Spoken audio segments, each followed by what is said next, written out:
Radio Show with your host, Lonnie Clark. We stand together and accept that we now live in a world transformed by Fukushima. Monday, Wednesday, and Friday from 8 a.m. to 9 a.m. Pacific Standard Time here on UCY.TV Radio. We relentlessly engage every ear that listens. We expose and confront the complete lack of accountability for the nuclear industry. Consider social engineering programs who view our bodies, minds, and souls as assets on a balance sheet. We discuss vital current issues, interview activists, and engage our audience in an effort to allow all voices to be heard. The Age of Fission Radio Show creates a venue that all will choose. We encourage our listeners to reclaim their power and their courage to take action and save our planet from the ravages of greed and indifference. Our actions matter. Every voice matters. We remind our listeners that happiness is resistance.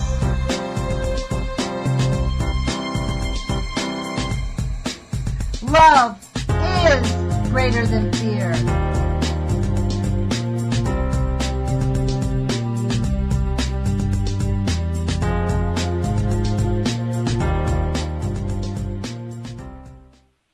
Good morning, UCY.TV radio listeners. This is Lonnie Clark with the Age of Fission radio show. That's Fission, F-I-S-S-I-O-N, since that's what we live in post-Fukushima. So today's Wednesday, and I like to have people interviewed on Wednesday, and today we have the honor of having Mr. Chuck Johnson back on the radio with us. He cannot share the entire hour with us. He's got some pretty urgent meetings to go to, but he will stay with us for as long as possible. So without further ado, I want to introduce Chuck. Thank you for joining us again, Chuck, and thank you for giving us your precious time. I really appreciate it. Oh, dear. It sounds like we might have lost Chuck this morning. Okay, so Chuck Johnson. Here we are. I'm here. Here we are. Yay. Okay, good. I had a call coming in at the same time, and it blocked my ability to talk to us. Well, good. That's all right. Well, look, let's get right to it since I know that your time is limited today. And, we want to get right to this. So why don't you give us some information on what it is that you wanted to share with us so we can get right into it? Okay. There's a couple things happening with the Columbia Generating Station nuclear power plant located on the Hanford Nuclear Reservation. This is the nuclear plant that we in the Northwest who are opposed to nuclear energy are trying to close down. It's a 33-year-old GE boiling water reactor, Mark II design for its containment, but extremely similar to the Mark I containment design that failed so horribly in Japan 3 times. Actually, the NRC does acknowledge that this is a vulnerable design to the extent that they're requiring the Energy Northwest, which runs the Columbia Generating Station, to put in vents to vent out the hydrogen in the event that they have an accident similar to the Fukushima accidents, so that you can get rid of the buildup of hydrogen and try to avoid explosions in that type of accident scenario. They didn't, however, they aren't going to be putting filters on those vents because the nuclear energy industry convinced the Nuclear Regulatory Commission not to require them. So in the event of an accident, they would be venting radioactive particles and radioactive gases into the surrounding communities. Hopefully, so what's the point of putting the vents? Oh, to keep it from exploding, I see. Right. Yeah, the purpose of the vent is to stop explosions from happening, and that's all well and good, but you really ought to be filtering those vents so that you aren't contaminating the neighborhood while you're preventing explosions. Well, I think that actually St. Louis has shown them that they don't really need to care about that because people really are convinced most of the population don't know about it, so what they don't know doesn't hurt them. And B, Right. when they do know about it, they don't actually believe that radiation is killing them. That's what we've seen in St. Louis. So it's a win-win on their part. They can do whatever they want, Well, Which that is has why it's been, important for us to push back, because we know those are lies and it's not true, So, well, that has been a major tactic, is to minimize the danger involved in radiation, definitely. yeah. And justify your industry in that way. So anyway, the things that are happening right now that are really would be of interest to listeners, I think. One is that there's a group of employees at Energy Northwest, at the nuclear plant, that have begun circulating memos and letters and notes to the press and to board members of Energy Northwest. It's run by a board of publicly owned utilities who send representatives to the board. And also to me, they've been sending it to positions for social responsibility. Information that indicates that the CEO and other officials at Energy Northwest have been hiding the poor performance of the plant in recent years. They had, when this management team took over 6 years ago, they tried to turn the culture around at the plant. It's had a pretty rugged history. They had a number of scrams in the early 2000s. They had a failing condenser unit that they eventually replaced in 2011 when this new team first came on, and then their performance began to improve after this condenser was replaced, because that was a main source of a lot of the problems they were experiencing at the plant. So they were touting all of these improvements. There's a rating system for nuclear power plants that's done independent of the Nuclear Regulatory Commission. It's industry run, but it's pretty honest. It was set up after 3 Mile Island as a way for plants to rate themselves versus one another to try and avoid another accident of that type. And it's called the Institute for Nuclear Power Operations. They set it up so that utilities can hide the numbers if they choose, so that they can get full reporting. They want everyone to report the numbers so they can rate people accurately, and then they share the numbers within the industry. But then those numbers are supposed to be proprietary, so you can publicize them if you want, or not if you don't want, and that way everyone buys in. So as a consequence, they tend to be pretty honest. These ratings were being publicized by Energy Northwest because they were improving. They were at the bottom quarter of plant performance when they took over, and within a couple of years, they'd moved up into the top quarter. Okay. And they were touting that.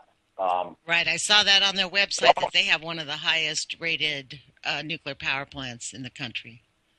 Right, and that's no longer true, and it stopped being true almost immediately, almost after within a couple of months of having gotten up to that top quarter, they started slipping back down, and we're pretty soon, within a year, back in the third quarter, and we're bouncing around there for a while. And they were still reporting that to their board, although they weren't reporting it really to the public. But then they stopped even reporting to the board when they slipped into the fourth quartile. They had a very rugged outage. They were, every 2 years they shut down the plant and refuel it for refueling. And this is typical in the United States. It used to be every year, but the NRC has allowed them to do it every other year now, and they end up with hotter fuel, but that's a whole other topic. But they do end up, it increases their efficiency because then they're down for for shorter periods of time in a 2-year cycle. And anyway, this particular outage, they had several things that they found when they shut down that they needed to fix. they had to replace 200. Well, I forget exactly how much pipe, but a large amount of goes into their filtration system was showing signs that it would start leaking soon. It was getting very thin. I think that's mentioned in this whistleblower letter that you talked to me about, correct? Yeah. Okay, I'm going to go through this whistleblower letter when you get off the air. Yeah, so they basically, and then when they turned the plant back on, one of the two pipes that feed cooling water into the reactor core, a valve wouldn't turn, and it was shut and closed. And they actually, instead of turning the reactor off and fixing it, they tried to fix it while the reactor was running at 2/3 power. And it took them about 3 weeks to do that. In the process, they probably introduced flecks of metal and material into the reactor cooling water, which caused 2, possibly 3 fuel bundles to have failed fuel. That is to say, a leak in the zirconium cladding of the fuel, and they've had to insert control rods to in around 12 fuel bundles in order to stop that leak, which reduces their efficiency by that much. They don't have access to that fuel during this period before the next fuel outage, refueling outage. So they basically, a whole series of things happened that caused their ratings to go down into the 4th quartile. And they didn't report it to the board. And in fact, this whistleblower, the board was saying that this was inadvertent, and actually, the management was saying that this was inadvertent, that they were not telling their board about going into the 4th quartile, because they had shifted the way that they report. Of course. Shifted it away from the INPO ratings to their own new brand of ratings. Now, that seems like a pretty bad argument to, any thinking person, but that was being accepted by the supposedly independent investigator, a big energy law firm called the Pillsbury Law Firm in D.C. that was looking into it. The whistleblower then put out a before and after memo in which the PR staff had given the CEO language in his talking points for the board that said they'd gone into the 4th quartile in September of 2015. And the after memo, he cut all of that out and cut all the reasons why they had slipped down, which were explained in the talking point, and made it all about how things were going really well, and they really were in the maintaining excellence phase of their excellence in management model. So it was a complete cover-up to their board. He deliberately hid the information from the board. So today, this afternoon, the Pillsbury report is going to be revealed to the Executive Board of Energy Northwest, and they will have taken into account this new before and after memo, and they will decide whether or not they're going to stick to their original tentative report that it was, just bad communications, not anything intentional that caused the CEO to not tell the board that they had slipped into the 4th quartile of the INPO ratings.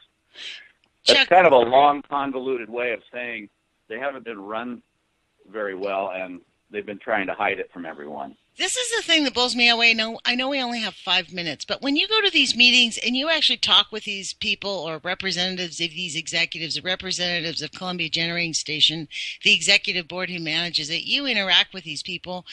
Is there any conversation about the harm to human health, or are they just like a lot of people who just think that really it's just radiation is just not that harmful? Well, They think that radiation is not that harmful. I think they would have a hard time being in the industry if they believed it was that harmful.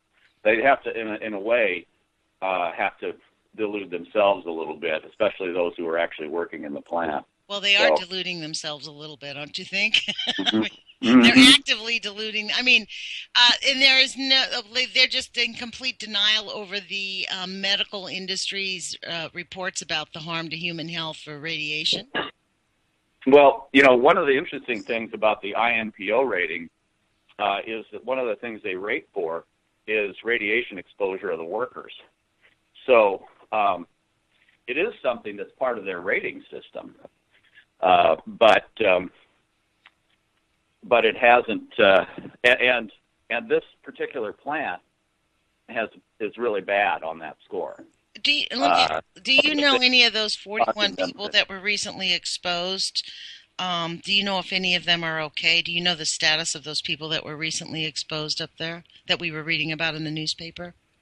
You're talking about these are Hanford workers. So at the thank you for clarifying that. Yes. Yeah, that's different than the Columbia CGS Generating workers. Station. Those are people who work in the nuclear weapons complex. Okay. And they're not the nuclear power plant. My question to you is actually a perfect example of how easily convoluted, and I think that's an intentional thing by the nuclear industry. Like, a lot of people know that Hanford's up there. They're not really completely clear that Columbia Generating Station is up there. It's a separate entity, separate things. Even in my head, like when I think about the Columbia Generating Station, I've been thinking about those 41 workers because that are actually in that same community. They're all still in the same little community. They're all community members, and yet the people at the Columbia Generating Station, they're not even allowed to talk about this, are they? They can't discuss any of these things. Not really, although the whistleblowers are definitely speaking out. Yes. A little bit. Yes. The other thing I want to mention before I jump off here, and I do need to leave here I see that. really soon, is that we just had a hearing yesterday in the Energy and Environment Committee of Seattle City Council. Seattle City Council, the City of Seattle, through its municipal utility, Seattle City Light, is a co-owner of the Columbia Generating Station, along with 26 other municipal utilities and public utility districts in Washington State. And the committee, we gave testimony yesterday, and the committee passed a resolution that would set as aspiration closing the Columbia Generating Station and being totally carbon-free and nuclear-free. They're mostly carbon-free right now already, and also pretty close to being nuclear-free too, because only 4% of their electricity comes from the CGS. But it passed unanimously, and we're expecting it to pass the full council. We have the support of City Light and the mayor at this point as a compromise. Our initial resolution was to call for the rapid closure of the plant, and the mayor and City Light wouldn't agree with that. So we decided to compromise with them rather than try to force something through that they then would not enforce as policy. So sort of a small gain, yeah. But it's the first utility to have as its aspiration to close this plant. Wow, great. Well, congratulations on that effort, really. Yeah. Thank you for your effort on that one. Look, I see that it's 8:19. I don't want to keep you. I know you have a pretty important meeting to go to today. We are going to have you back on, let me see what the date, I think it was July 13th. So you'll be joining us again. Maybe you can give us a more full report on some of this information that's happened since then. Yes, absolutely. Well, that is great, and I appreciate it. That's really awesome. Thank you, Chuck, for joining us. I really appreciate it, and I look forward to speaking with you again. All right. Sounds good, Lonnie. Thank you. Take care. Bye-bye. Bye-bye. So, that was pretty interesting information about what's going on over there. Chuck brought me to this webpage. And in fact, I encourage everyone to visit this webpage because I have known about it, but I actually haven't had the time. I've been super busy in the last month or so. There's brand new information that's posted on it's called Nuclear Free NW Northwest, right? Nuclear Free Northwest.org. And there's a whistleblower letter that I am going to share with us a little bit pieces of it. And this is what Chuck was talking about. The whistleblowers up at the Columbia Generating Station, the workers at the Columbia Generating Station have pretty much had it.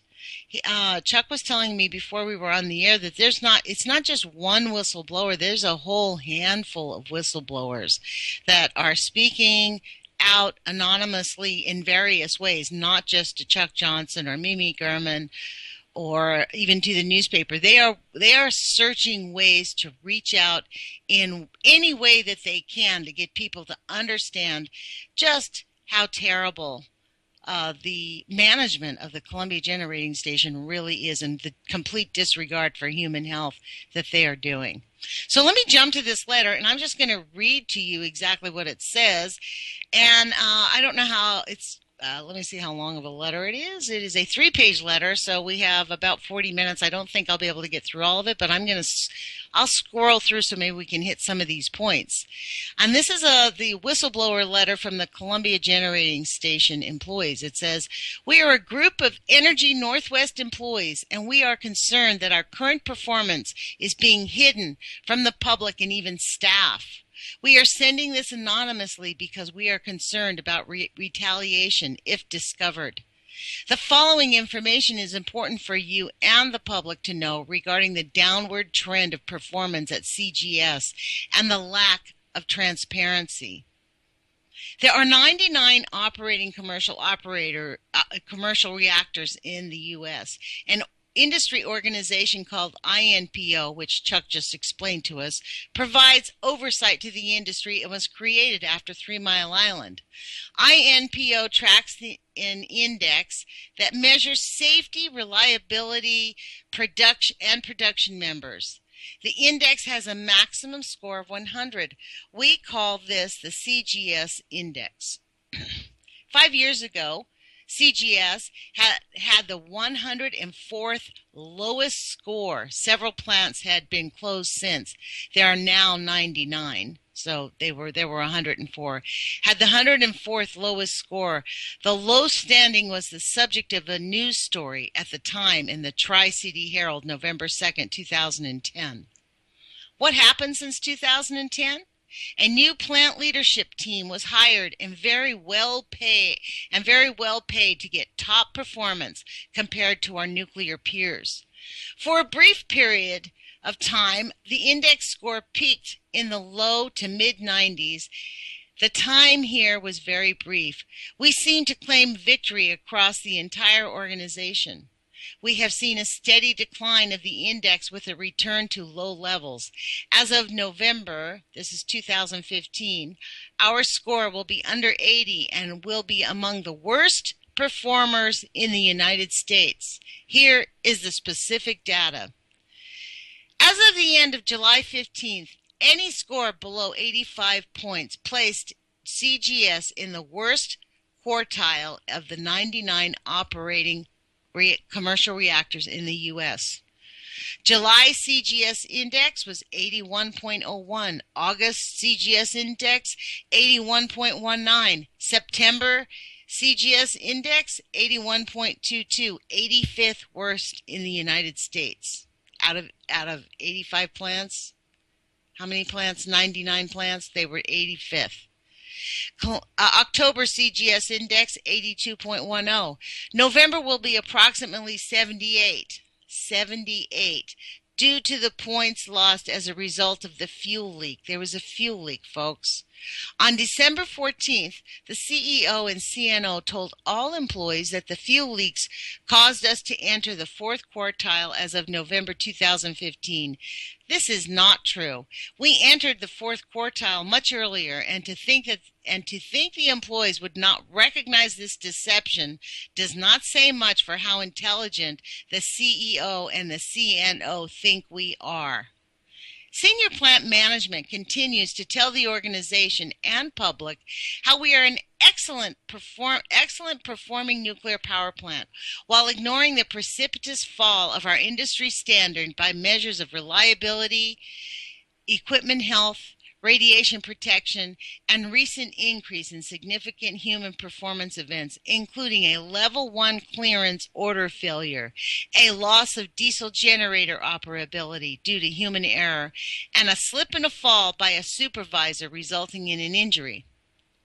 5 years ago, the management team started a program called the Phases of Excellence to improve performance.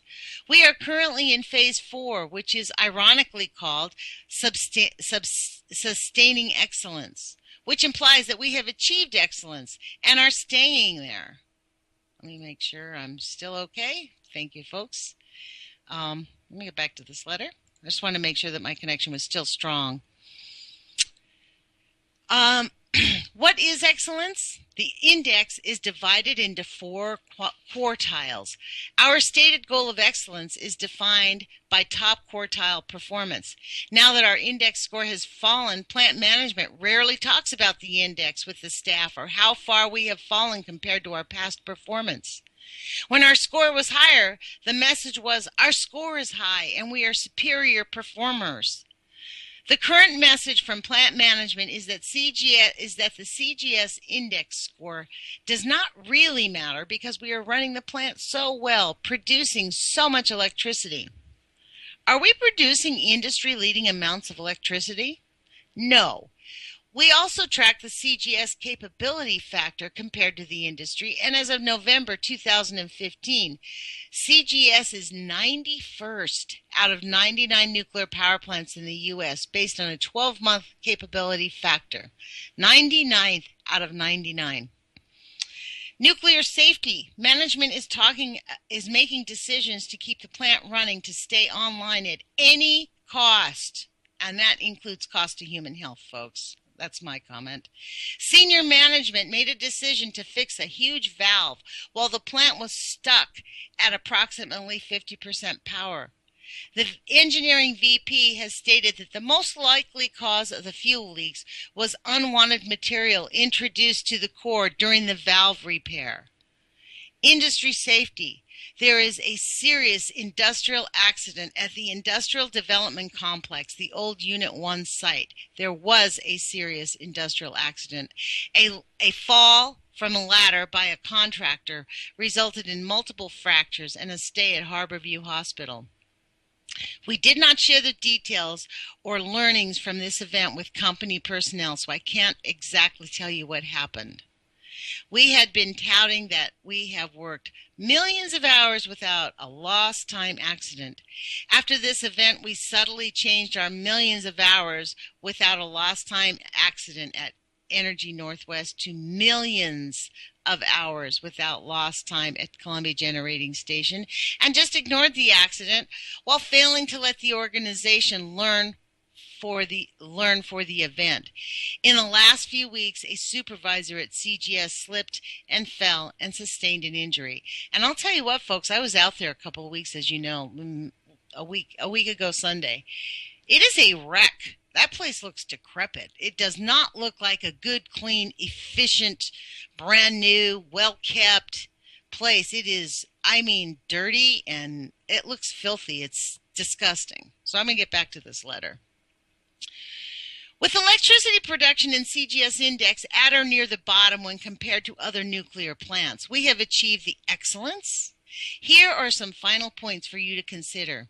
Ask the CEO and CNO to tell you when we entered the 4th quartile of the CGS index. We believe we entered the 4th quartile as early as July, and it's been suppressed so we can stay in the sustaining excellence phase. The details of how we are losing index points are telling.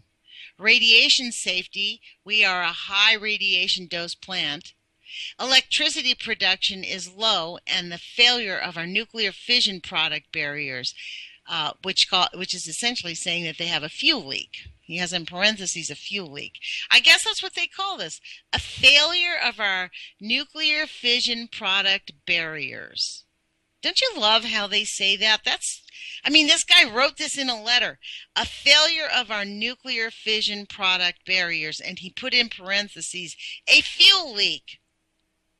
I don't know about you, but that makes my blood boil. This guy's a whistleblower, and he's referring to a fuel leak as a nuclear fission, Fission, nuclear fission product barrier, a failure of our nuclear fission product barriers.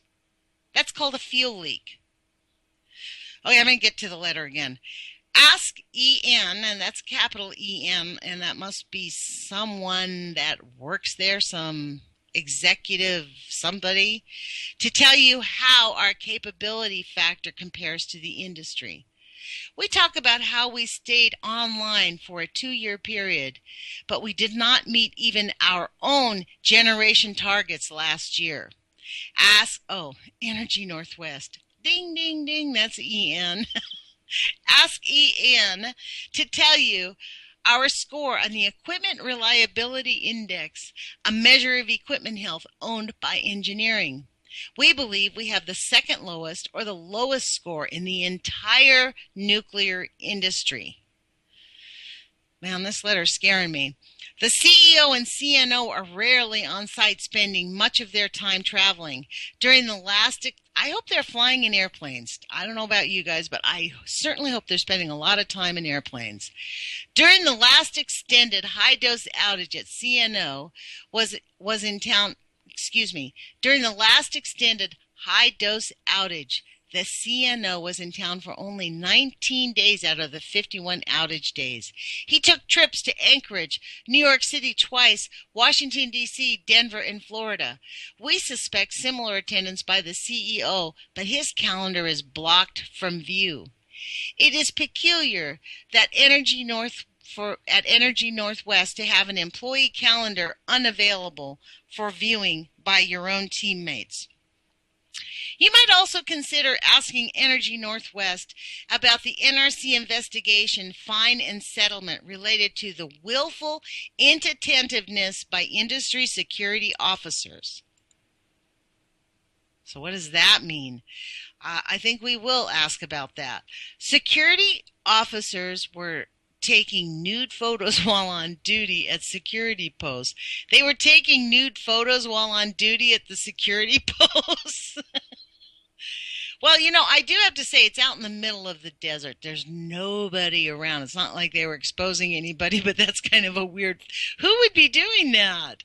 Also, a security officer was found to be involved in a geocaching game while on duty where gamers were invited to attempt to enter the Columbia Generating Station owner-controlled area via an online game app. Now that is more scary than them taking nude photos of themselves. That's kind of a weird thing. That is a serious breach of security. Taking nude photos of yourself, that's just weird. But the other one, that's a breach of security now. That is odd. We hope the truth comes out about the performance of the Columbia Generating Station and the lack of transparency by plant management to ensure that we get the focus needed to ensure safety operation at the nuclear power plant and the protection for our employees. So that was the 3 pages, you guys. That was a very interesting letter.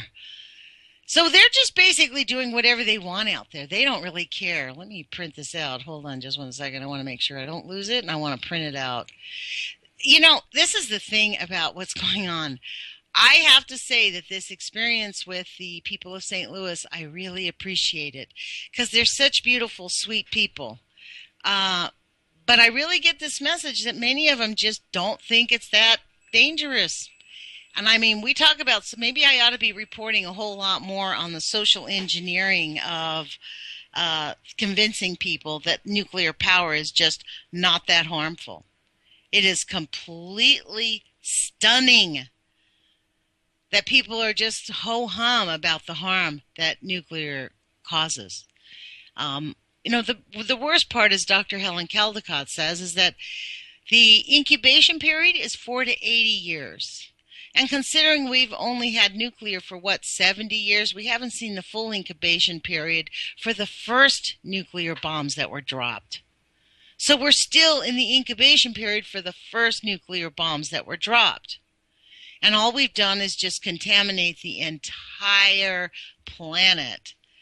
So one of the things that happened here with this whistleblower letter is, if you go to the Nuclear Northwest page, essentially there was more letters. They really came online and there was another letter from the Columbia Generating Station. That first letter was January 2016. I have all these links open, but I to be honest, there's a lot of links. I'm going to reopen this letter. I want to make sure I'm getting the right letter. This is April 21st, 2016. So this is like a brand new letter. And it is completely shocking. This is April 21st, 26, 2016. It is being reported. This is a copy of the Tri-City Herald that talks about this. Anonymous letter to Energy Northwest questions investigation findings. So this is a story written by Annette Carey of the Tri-City Herald, who valiantly is doing all they can to expose the harm that this nuclear power plant is doing to their beloved community. It is a beautiful, beautiful community up there. The skies are so blue. The expanse of the Northwest Desert is just so beautiful. It's unbelievable. It's the plateau up there. It's so unbelievable. The browns, the deep, deep colors that are going on, the greens, the Columbia River. It pains us to look at it, but it is full of plutonium right now. And we're in on the plutonium, folks. So let me read to you this article, because this was posted on Nuclear Northwest, and see if she can offer anything on this.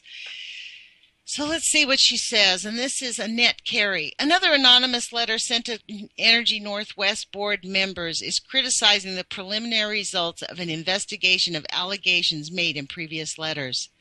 Letters were sent to some board members early in the year saying the unnamed workers who wrote it believed information about subpar performance of the nuclear power plant near Richland was being hidden from Energy Northwest governing boards, employees, and the public.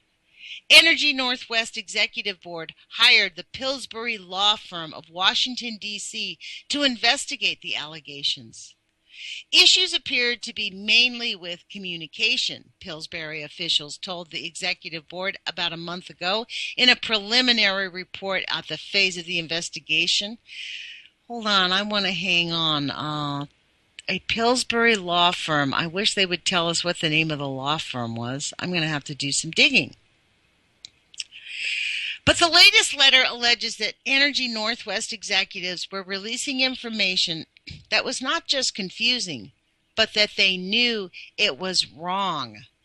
They included an email sent August 18th to a top executive of Energy Northwest Nuclear Power Plant, the Columbia Generating Station, that said that the plant had fallen into the worst performing 25% of plants nationwide. The ranking was prepared by the nonprofit group, the Institute for Nuclear Power Operations, the INPO. But the executive board was told in September that the Columbia Generating Station was in the third quartile ranking rather than the fourth quartile ranking, the newest letter said. Typed information for a report to the executive board in October continued to state that the plant was in the third quartile, the letter said. Wow. So they're even lying to their own board members. It was not until December that information was provided to the executive board that the nuclear power plant near Richland had fallen into the fourth quartile. It based its information on the search of Energy Northwest document and data systems. The letter said that as of December, the plant ranked 88th out of 99 plants. Radiation exposure was the third worst among boiling reactors, and equipment reliability put it at 97 out of 99 plants. I am super glad that I wore a face mask when I went up. Actually bought a gas mask to go up to the Columbia Generating Station and bought a specific filter that filtered out the nuclear particles. I don't know how much was caught, but I definitely did catch it. When the plant index was climbing and at its peak, the index was discussed publicly and frequently, the letter said. As performance declined, the index discussion with member utilities disappeared, yet the message was still universally positive, with a focus on other topics. The letter also questioned why executive compensation has skyrocketed while performance has plummeted, using the chief nuclear officer's pay as an example.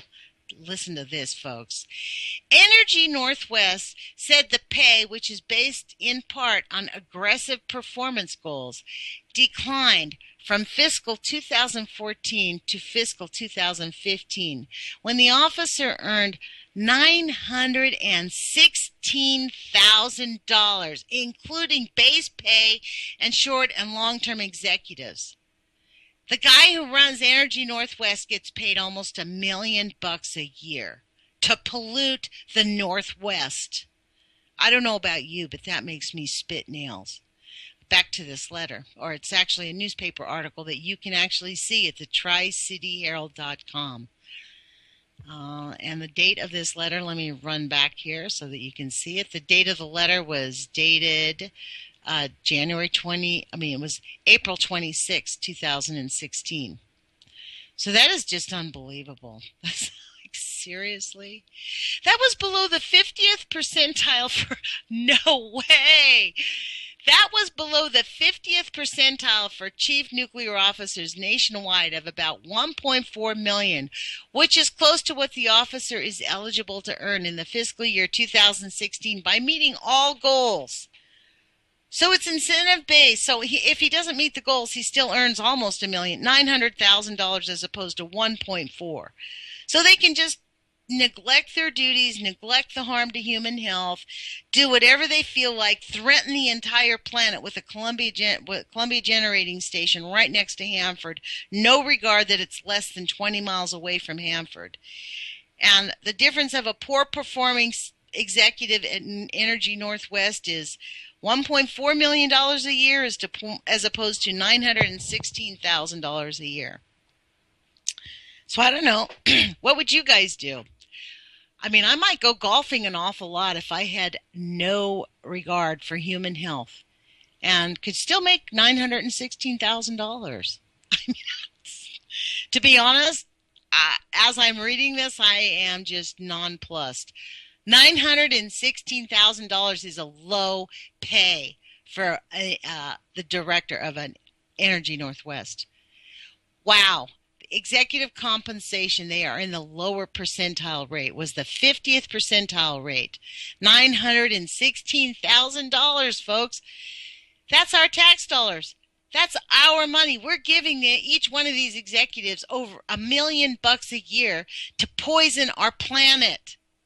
If that's not enough information to get every person listening off of their rear ends and start dialing for dollars and start calling their own elected officials, getting in the streets, doing what even if you don't believe in the political system, whatever it is you think you can do, you ought to be doing it. This is like unpeeling an onion. The more I unpeel this onion, the more angry I get, the harder the tears flow. So I'm going to get back to this story. I see that we have about 15 minutes left. Wow, that definitely blows me away.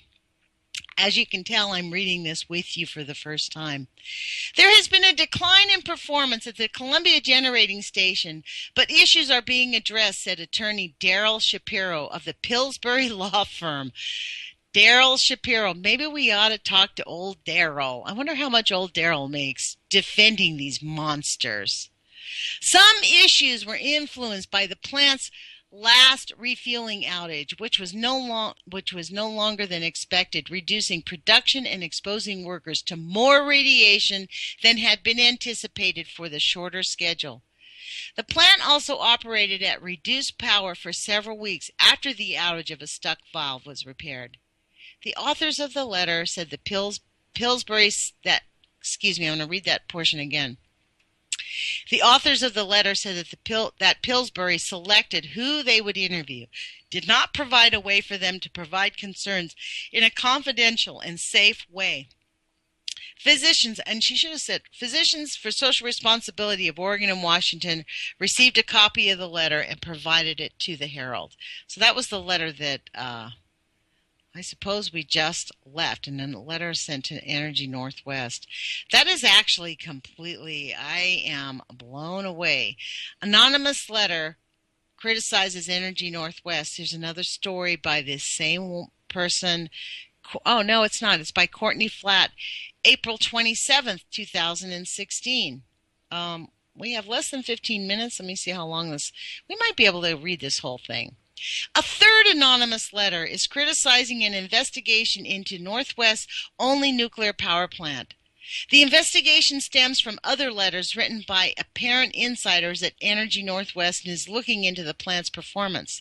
The anonymous letter says the nuclear power plant's poor performance was hidden from the board and the public.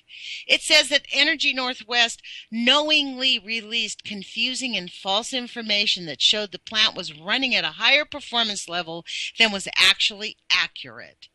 In August of last year, the Energy Northwest performance fell to the lowest ranking, the fourth quartile of nuclear power plants in the country, according to an email from Energy Northwest executives included in the letter. Yet, according to inside sources, board members and employees were consistently told that the plant was still in the third quartile of rankings. Board members were not informed until December 2015 of the lowered rankings. The letter notes that as of March 1st, 2016, the public was still being told that the Columbia Generating Station was performing well through articles linked on Energy Northwest website. And to be honest, it's still there. We looked at their website last week when we went out there, and it says that it's rated as one of the highest ranking nuclear power plants in the country with one of the highest safety. It says that right on their website at Energy Northwest. In quote, as a board member, are you not concerned that the leaders are distributing false information to the public? While saying that the plant is a top performer, the plant was actually near the bottom of many important measures. While saying we were a top industry performer in equipment reliability, the plant was actually third worst in the entire U.S. nuclear fleet, the letter says. This is not the first anonymous letter sent to the board warning of serious problems. The first letter, apparently written by a group of concerned Energy Northwest employees, was sent to board members in January. That was the letter I just read to you. That kicked off an investigation. The preliminary finding by Pillsbury, a Washington, D.C. based law firm, says there needs to be better communication to the board. But employees who wrote the anonymous letter say now they did not feel comfortable approaching the investigators with their concern. Because it's pretty obvious this law firm, Pillsbury, is hired by the nuclear industry to keep lying to us.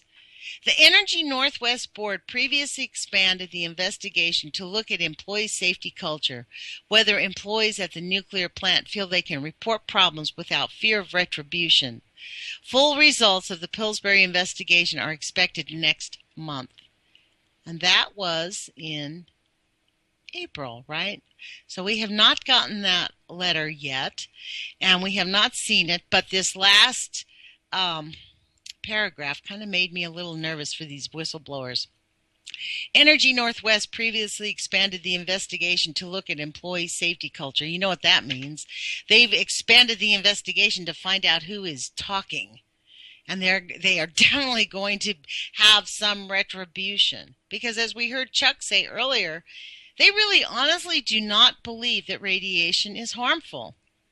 They could not be doing the things they do if they really, these people are making $1 million a year, killing the Northwest, destroying the Northwest, in fact, our breadbasket. Do you people out there understand? I mean, it is so incomprehensible we allow this nuclear power plant to operate. It is less than 15 miles away, 20 miles away from Hanford, where they are dumping nuclear waste right out in the middle of the desert. We know they're doing it.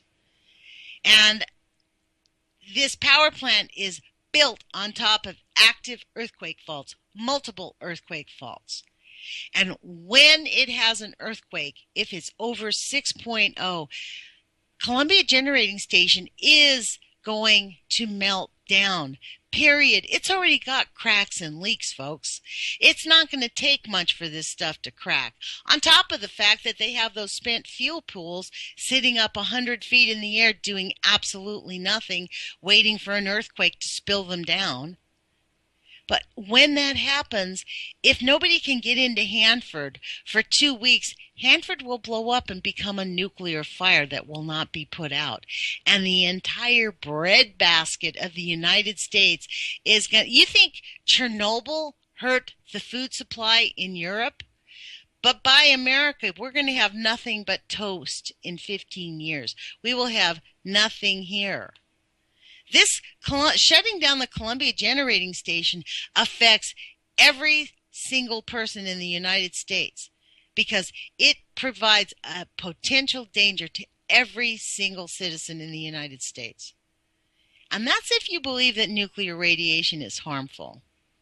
So that's where we're at. We're having this insane conversation. Right now, we're having to rethink this conversation about, is nuclear radiation harmful to human health? And how much is the exposure, and what are they giving us? I mean, it is just unconscionable. So let me, you know what? That really got me going. I mean, I honestly have to say, I really thought that, like, this is how naive I am. The CEOs of these big mega corporations, it didn't even occur to me that they would be earning millions of dollars a year to harm the population. I mean, I thought maybe 500,000, 400,000, half of what they earned, but really, I don't know why that's offensive. $500,000 as opposed to $1 million being offensive to kill people, but it's just unbelievable. I'm going to Google in, does radiation cause harm to humans? Let's see what it says. So I'm going to go to the Googles because this is really unbelievable. I mean, people are actually acting as if it doesn't really matter. This is what I just can't get over. People are actually acting as if it really does not matter. Post-Fukushima, we have just ignored it and pretended like it just does not harm us. Radiation does harm us, folks, and the absorption rate, it takes a long time for the radiation to expose itself to us. And we cannot just pretend like this is nothing. And I honestly, like, you know, the people that I've talked to that live near the Columbia Generating Station basically tell me that really I'm fear-mongering, that there is just not that much harm to human health. And it's just, you know, that they're able to keep it. So I found this website, Radiation Answers, and I don't know. I just clicked on a link when I Googled it in. But I'll be honest, this looks like an industry paper to me. This looks like a serious industry bit of radiation propaganda. But let's take a look at it. Just by the way it's laid out, I don't know. We have a lot to be concerned about. Some people say, don't you love that phrase? Some people say small amounts of radiation are good for you, while other people say there's no amount of radiation that is safe. So why can't someone make it easy? So here we are helping to provide the facts. If you want additional information on why there's disagreement about the effects of low-level radiation, we have provided the section called Controversy. So let's jump to controversy. We have less than 10 minutes left. This page is called radiationanswers.org. So let's see where the controversy page is. So actually, you want to know what? The controversy page went away. Oh, here it is. It's a small little link. Okay, let's read what it says, and this will tell us scientific aspects, social aspects, political aspects, science in more detail, how studies are conducted. Wow, how studies are conducted. We know how they are conducted. Why don't people, even experts, agree on the effects of radiation? The short answer to this question is that experts don't agree because experts can't scientifically observe if there is an effect on humans due to exposure of radiation at low doses. Why can't they observe whether there's an effect or not? Because there is an effect at the doses we are interested in. Because if there is an effect at the doses we are interested in for protecting the public and the worker, it is so small it can't be conclusively seen in scientific studies. That, folks, is a straight-up lie, as proven by Dr. John Goffman in his book, Exposure to Low-Level Radiation, Human-Induced Cancers. He wrote a pretty good sized book, scientifically studied, that shows that low-level radiation causes harm to human health, and that is a complete lie. That is a complete lie. So we know this page on radiation exposure, the controversy, is written by the nuclear industry who want to lie to us and tell us that radiation is not causing us harm. That's so annoying. The fact that there is disagreement provides some comfort that the effect can't be very large or would be conclusively seen. Does that make you spit nails? It makes me spit nails. Experts do agree that radiation can and does cause observable health effects at high doses. Doses greater than 50 rem. You know how we know that this is a industry thing? They use this elusive term, the rem.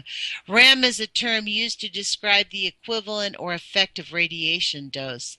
In the International System of Units, the sievert, SV, describes equivalent or radiation or effective radiation dose. 1 sievert is equivalent to 100 rem. So they're saying 50 rem, anything over 50 rem, so a half a sievert. 1 sievert is equivalent to 100 rem, so 1 sievert is, I'll have to do the math on that. It is a unit that the product of energy absorbed in human tissue and the quality of radiation being absorbed, the ability of radiation to cause harm. How can these people live with themselves and continue to produce these types of lies? We know for a fact that low-level radiation causes harm. It has been scientifically proven. Wow. So this is one of the things here, folks. I'm not going to go into their little bit of propaganda because I see we've only got 2 minutes left and I'm already spitting nails. But I would suggest to you that anybody listening to this radio station, we actually really need to get off our duffs. We need to get active. And I don't know what that means, but we need millions of people in the street, millions of people posting videos, millions of people calling their elected officials. If you believe in that, I know lots of people don't. I mean, we've got to be throwing everything at them. We've got to be doing every single thing because guess what? They have complete power and control. They're out here producing a website that's telling us straight lies that you cannot scientifically study the harm to human health from low-level radiation, which is a complete lie. What they're doing is ignoring the studies that shows that there is harm to human health. And if you and me and your neighbors don't get off of our rear ends to stop these monsters, we are not going to have life on this planet, and it is not fear-mongering. This is not a fear-mongering exercise. So look, I see that I have about 40 seconds left of the show. I want to thank everybody for joining me today. Thank you for hanging in there. This has been a really delightful year. August 8th or 3rd, I think, is my 1-year anniversary on the Age of Fission radio show. Hopefully I'm improving. I really appreciate your listenership and for you referring my radio show and our station, www.ucy.tv, to as many friends as you possibly can. So thank you for joining us. I will be speaking with you on Friday. It'll be Call-In Friday. I look forward to hearing from you. Put your courage feet on. Take action. Thank you so much.